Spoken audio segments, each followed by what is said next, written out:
Est-ce que vous faites partie de toutes ces personnes qui ont été contaminées par ce nouveau mot, procrastination? Est-ce que vous faites partie des gens qui systématiquement repoussent au lendemain ou à une date ultérieure ce qu'ils devaient faire le jour même? Est-ce que vous faites partie des gens qui n'avancent pas dans leur vie, qui sont bloqués dans le statu quo parce qu'ils n'arrivent pas à dépasser ce fait de toujours repousser les choses? Bonjour, bienvenue dans cette nouvelle vidéo de Rends ta vie sublime.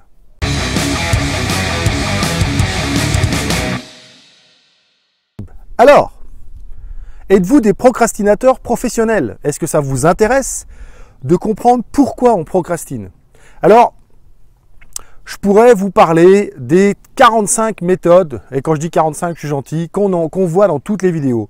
Et il faut commencer par un petit pas, et il faut se placer des objectifs, et il faut faire un plan, et il faut faire un planning, et etc., etc., etc., etc. On a des tas de conseils. Le problème, et ce qui me fait penser à ça, vous savez, c'est une vidéo que j'ai vue, j'étais dans un magasin de bricolage ce matin parce que je faisais des achats pour moi, et il y avait une vidéo qui tournait pour éliminer les parasites sur les toits, vous savez, sur les tuiles. Et donc il montrait ce parasite et il montrait des gens qui grattaient, il montrait des gens qui lavaient avec un karcher, sauf que ça enlevait le champignon extérieur, mais les racines qui étaient dedans, elles restaient dans le toit. Et bien vous savez quoi? La procrastination, c'est comme ce champignon. Pour ceux qui ne me connaissent pas, je suis JP, coach professionnel certifié, fondateur du mouvement Rends ta vie sublime. Alors, n'oubliez pas, pour revoir toutes mes vidéos, vous cliquez sur le bouton, enfin il est là, YouTube qui s'affiche. Et puis, n'oubliez pas aussi de liker la page Rends ta vie sublime. Et si jamais vous pensez que ça peut aider d'autres personnes, mes astuces, mes conseils, mes coachings en live, eh bien, invitez vos amis aussi à aimer la page Rends ta vie sublime et à s'inscrire sur la chaîne YouTube. En fait, en mettant des objectifs, en faisant des petites actions au départ, en faisant des plans, en essayant de vous mettre moins de tâches à la fois, etc., etc., vous ne faites qu'enlever la partie extérieure de la procrastination.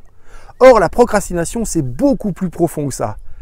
Il faut aller plus loin en arrière pour trouver l'origine de votre procrastination, l'origine profonde. Et c'est ça que j'ai envie d'aborder avec vous aujourd'hui. Et je ne vais pas vous donner 3 trucs, je ne vais pas vous donner 3 étapes parce qu'il n'y a qu'une chose à trouver. Et vous allez voir, c'est à la fois très simple comme procédé, c'est évidemment compliqué parce qu'on doit aller travailler sur soi. Mais avant, je vais vous raconter une petite histoire qui m'est arrivée dans un atelier justement sur la procrastination que je donnais il y a quelques mois. On travaillait avec une des femmes qui était présente et elle me disait qu'elle n'arrivait pas à ranger son appartement, à vider son appartement et sa maison. En fait, c'était une maison. Elle n'arrivait pas à vider sa maison de toutes les affaires qu'elle avait accumulées partout, des meubles, des vêtements, des tas de choses. Alors, on a essayé un petit peu de trouver, mais voilà, est-ce que tu pourrais commencer par enlever seulement quelques effets? Est-ce que on a eu tous ces beaux conseils finalement que je vous ai dit au début? Est-ce que mets-toi un objectif que dans un mois, tu auras déjà enlevé à moitié des choses? Programme ça sur plus de temps, commence par un petit tas. On lui a proposé des montagnes de choses. On lui a dit, fais des petits trucs, tout ça. On a répété, on était tous à lui dire la même chose. Et puis à un moment donné, dans ma tête, j'ai dit, mais non. En fait, il y a quelque chose de beaucoup plus profond sur ça. Donc j'ai commencé à lui poser des questions. Je lui ai dit, mais comment ça se fait que tu n'arrives pas à te débarrasser de ces choses-là? C'est quoi toutes ces choses que tu entasses? Donc finalement, j'ai été curieux. C'est quoi toutes ces choses que tu entaches chez toi et dont tu n'arrives pas à te séparer? Elle dit, bah en fait, c'est toutes les affaires de ma grand-mère. Quand ma grand-mère est décédée, j'ai récupéré toutes ces affaires et j'étais très proche avec ma grand-mère. J'allais souvent en vacances chez elle. Elle me faisait des bons gâteaux. J'ai des très bons souvenirs. Et tous les objets, pour moi, ils ont une mémoire. Il y a un souvenir derrière. Et là, tous ensemble, hein, même les participants, on a commencé à comprendre que c'était pas juste qu'il y avait beaucoup d'affaires. C'était pas juste qu'elle remettait au lendemain. C'était pas juste qu'elle était ni feignante, ni pas courageuse, etc. C'était que sur ces objets dont elle devait se débarrasser, il y avait une connotation émotionnelle, affective. Donc, je suis allé plus loin. Je lui ai dit, wow, mais qu'est-ce qui se passerait si tu te débarrassais de ces choses-là? Elle dit non, c'est pas possible en fait, parce que chaque fois que j'essaye, je me sens oppressé, je me sens stressé, j'arrive pas, je commence à faire des tas, et puis je me dis non, non, non, c'est pas possible. Donc là, je lui ai fait un exercice de PNL, et je lui ai fait, en fait, ce qui se passait chez elle, c'est qu'il y avait un conflit des parties. Très simplement, il y a une partie de cette dame qui était ravie qu'elle procrastine, qui sautait de joie chaque fois qu'elle remettait au lendemain. C'est cette partie-là que vous devez trouver. Et cette partie-là, chez elle, je lui ai dit, est-ce qu'il y a une partie de toi qui ne veut pas se débarrasser de ces choses? Elle me dit oui, elle me dit, il y a cette partie qui me dit, ouais, mais si tu te débarrasses de tout ça, c'est comme si tu oubliais ta grand-mère, c'est comme si tu la reniais, c'est comme si tu n'y pensais plus. Waouh! Donc j'ai dit, écoute, on va faire un truc. Tu vas donner un nom à cette partie, ça a été très simple, hein. Elle l'a appelée mamie, et on va l'interroger de savoir si on garde quelques-uns des effets seulement, ça lui va. Donc on a fait cet exercice où je l'ai fait changer de place. Donc il y avait une place pour sa partie mamie, une place pour sa partie j'ai envie de m'aérer, de ranger ma maison et de changer. Et puis j'ai fait passer d'une chaise à l'autre comme ça en lui posant des questions. On a trouvé cette partie en elle qui ne voulait pas se débarrasser de toutes ces affaires parce qu'il y avait une connotation affective et émotive. Et on a réussi à proposer à cette partie, donc mamie, quelque chose. Et ce qui est ressorti de cette séance, donc cette séance de coaching au milieu du groupe, c'est qu'elle a choisi dans sa tête des objets qui étaient très représentatifs de sa mamie et qui permettaient qu'elle garde le souvenir. Et puis pendant l'exercice, on a parcouru comme ça quelques objets. Vous avez ça par exemple, parce qu'il y a des objets que tu penses que tu pourrais céder. Et elle a énuméré comme ça des choses qu'elle, oui, ça je peux le donner, c'est pas grave, ça c'est moins important, ça c'est... Et tout ça, ça s'est fait. Et vous savez quoi?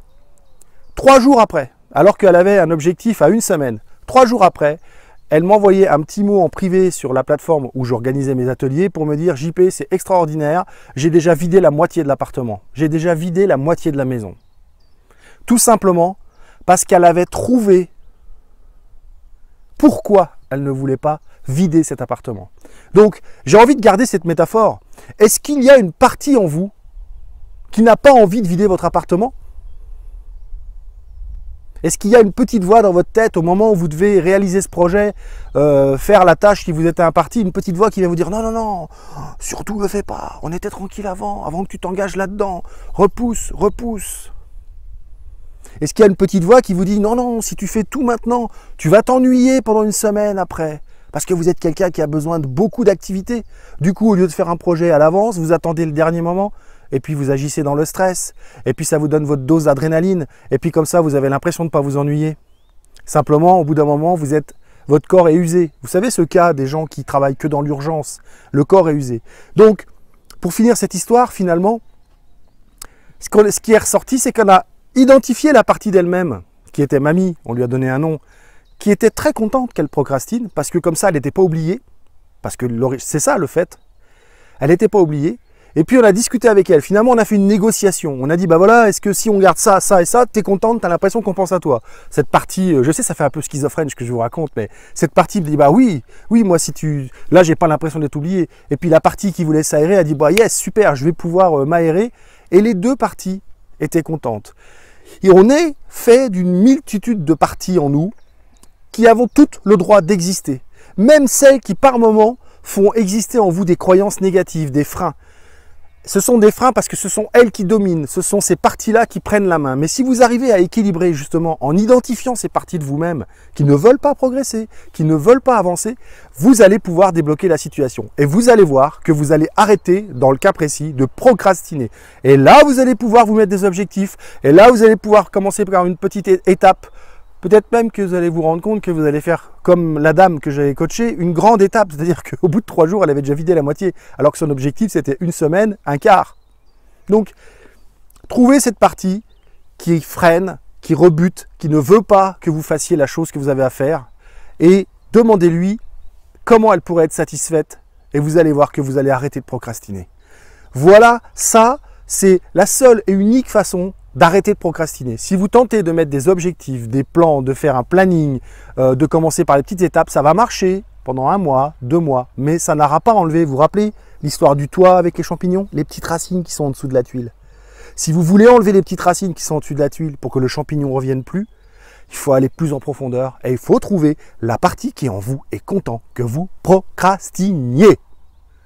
Ça, c'était vraiment ce que je voulais vous dire dans cette vidéo aujourd'hui. Donc rappelez-vous, cherchez la partie qui est contente, demandez-lui ce qu'il lui faudrait pour qu'elle puisse être contente alors même que vous réalisez ce que vous avez à faire. Et ça s'appelle une négociation des parties parce qu'on est fait d'une multitude de parties.